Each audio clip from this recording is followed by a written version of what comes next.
The title of this book is so great. Through the Grapevine, I Heard. Gwen Roscoe, the author of the book, is here on Author's Corner with me, Kate Delaney, on America Tonight. Gwen, thanks for hopping on. Thank you. You're welcome. What was the reason you decided to write this book? What really drove you to write this? Because this is a book that has short stories and poems and really how people can relate to each other. I think there's so much in this. What made you decide, I'm going to go ahead and put this together? Well, like I stated before, I started writing pretty much in high school. My English high school teacher got me so excited about Plato, Socrates, Pegasus, the flying horse. I asked about that Pegasus was a real horse, and one day I could book an appointment, maybe go to the zoo and see it, but Greek mythology. So I was just fascinated with the stories that she told me, and so loved the classroom. So I got deeper into it as time go by.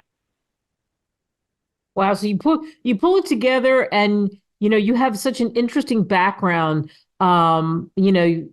Working at a bank, at a hospital, Amazon. And I love that because I think you can relate to people because you've met so many people. Is some of what you've written, is it inspired by all the kinds of people that you've come across in your life? Yes, I mean, sometimes it could also be related to an event. Like if I told you, like if I went to a concert, went to a play, went to school, visited a friend, it all, sometimes it relates to an event that I have maybe went to see and stuff. So yes, Of and every some of it is related to like friends that I have had contact with, or still in touch with them. Yeah, people that you've watched what's happened, reunions that people have, family reunions. You and I talked about family reunions. When you Sure. look at everything in the book, is there something, do you have a favorite short story? Do you have a favorite thing that you've written? Yes. One of the story, which is somewhat a little bit true to it, the lover's hand. I remember being in college, and my English comp one teacher at the time, I got a C plus on that story, and she was like, "You could do better." So she ran me back like 3 times, and that C plus went to an A plus, and she said it was a pleasure to read. And I was watching the movie one night on TV, so I based some of those characters in Lover's Hand versus what I saw on TV. Even though it's not a true story, uh, one or two people in that story, like, the police officers, that was a real person, but the rest of the stuff is just, it's not real. But that's one of my favorite stories. Even though it had guys to read the story, they were like, oh, I like this. I like that. So that's why I said short stories. So tell us a little bit about the story. You don't have to tell us the story because hey, we want people to go and get your book and they can read it. But tell us tell us about the story. Okay, I remember, true story, I remember talking to this guy. He was police officer, but in the relationship never went nowhere. I mean, so I was like, okay. In my mind, I watched the movie. I was like, oh yeah, it probably would have ended up this way. So it was a movie that was on, I think, cable at the time. It was this guy. He had a girlfriend, and he just so in love with her. Then the relationship turned sour. So he started treating her bad. Like, cops had to come. She had to get like restraining order on him, and it was just chaos there. So I took what I saw on the movie and made it into my own story. Wow. So that shows you were inspired by what you saw, then you take it Yeah. and you twisted it into what you thought would make a good story. And then you have the title of your book, Through the Grapevine I Heard. What made you decide to call it that? Because it's like a combo of things. It's, like I said, any event that I've seen, maybe heard of. So I was like, that would be a unique title through the grapevine. I heard because, like I said, it's a combination of things that I've seen, heard, or heard of. When people read your book, when they read this, they can pick it up at any point. They can read a poem or they can read a short story. What do you hope the takeaway is? Well, I hope that, out of all the poems that's in there, short story, maybe someone be inspired by it or could help them, on their journey, their day, you know, whatever they're going through, that they get some kind of motivation from it. I like that, some kind of motivation. And like I said, it's because Yeah. you've got these snippets that are mixed into it, certainly, and wrapped up. Does this make you want to do more? Are you constantly writing still, just even for fun? Yes, it make me want to do more. And yes, I'm still writing. I don't think I would ever stop that because it's a hobby. It's just like the artists that pick up the paintbrush and get on the canvas painting the picture, or the person that like carving wood. It's a hobby.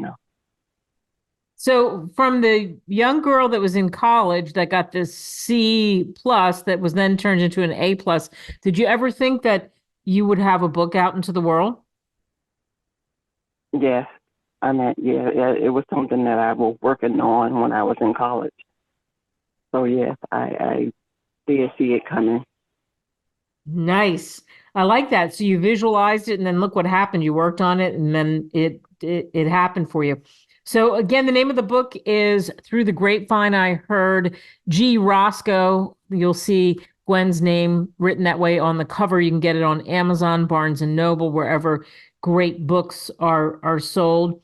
So now as you move forward and you're writing your short stories and poems and whatnot. What inspires you now? Is it still the same things, concerts or TVs or things or TV shows or things that you see?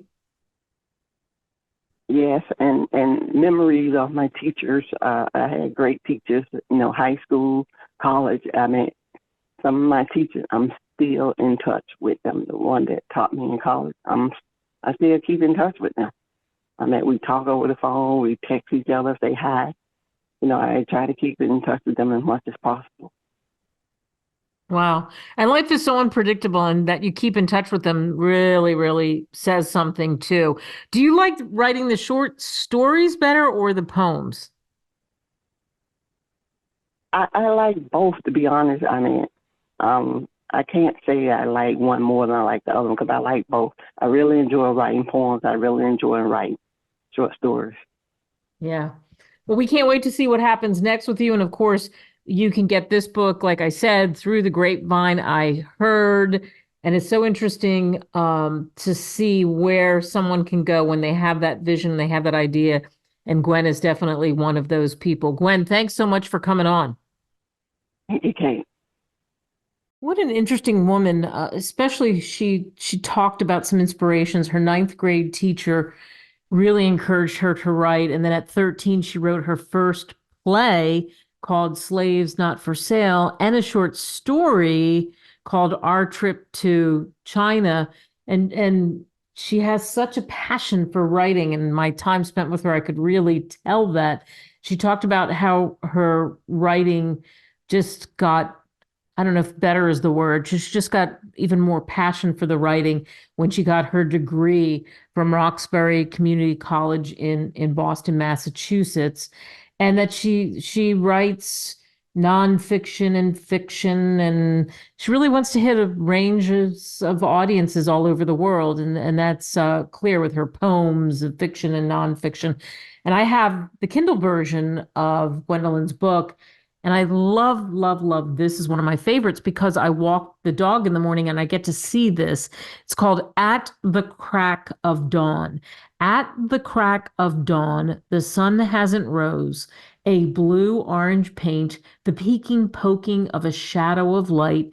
It looks very faint. The beautiful sky will bring light to us all as the sun highlight the sky just before the crack of dawn.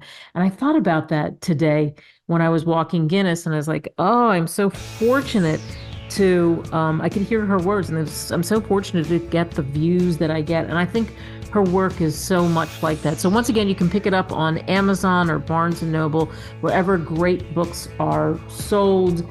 And it's really, really an interesting read for sure. Through the Grapevine, I Heard G. Roscoe. Thanks so much for listening to this hour of the show. Make it count, everyone. Visit www.greatwritersmedia.com. Email us at info@greatwritersmedia.com. Call us at 877-600-5469. Subscribe now.